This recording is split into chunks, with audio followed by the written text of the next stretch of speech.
Na-overripe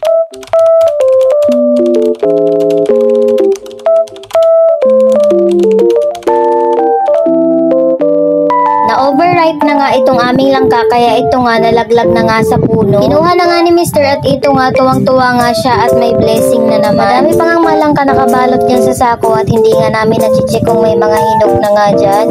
Ngayong buwan nga ay bali pang 2 langka na nga yan na nakuha namin na hinog dyan sa puno. Pag-uwi nga ni Papa ipapacheck ko nga yung mga nakabalot dyan na langka at baka puro hinog na din nga. Ayan nga si Mr. hindi na nga nagpatumpik-tumpik at kinatay na nga ang langka.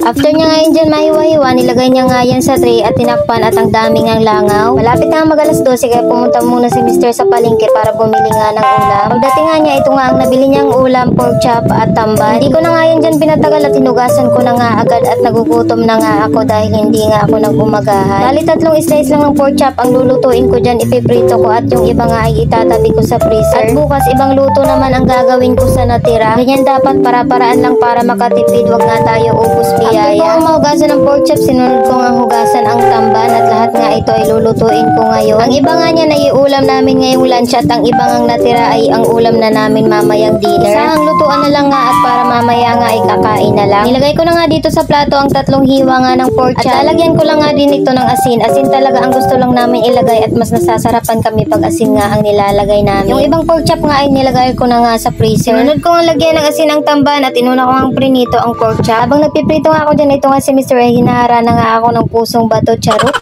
3 years na nga yung gitara nakasabit sa dingding at ngayon niya lang nga naisipang gamitin. Kahit nga Father's Day ngayong araw na pagdesisyonan nga namin na hindi kami lalabas para nga maiwasan ang mga dagdag na expenses. Napakatumal pa naman ngayon ang bintahan sa food cart kasi nga walang pasok. Kaya nga imbis na lumabas kami at gumastos pa ng malaki ay sabi namin dito na lang kami magbanding sa bahay. Sabi nga ni Mr. bibili na lang daw siya ng tinapay at pork chop at ihawin ko daw ang pork chop. Kaso nga tinatamad ako kaya prinito ko na lang.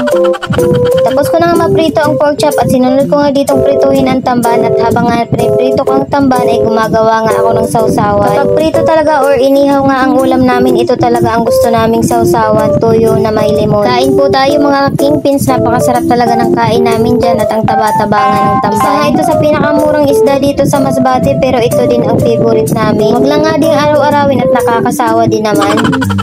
Bali 3 lang nga kami dyan kumakain at si Kuya Prince nga ay nabibisi sa kaka-cellphone kaya nauna na nga kumain. Habang kumakain nga kami dyan mga kagingpins, tingnan nyo naman yung pusa namin at andyan nga nakaabang na nga sa gilid. After nga namin kumain dyan, pinakain ko din dyan ang pusa at mga aso namin, hindi ko na rin nga na-videohan. Kahit nga hindi kami lumabas ngayong araw, nag-enjoy pa rin nga kami, basta lang nga sama-sama ang pamilya, okay na yun. Happy Father's Day Han, palangga ka namon sa mga anak mo. Lord, maraming salamat po sa lahat ng blessings at syempre sa inyo na rin mga kakingpins. Bukas naman ulit, salamat sa panonood.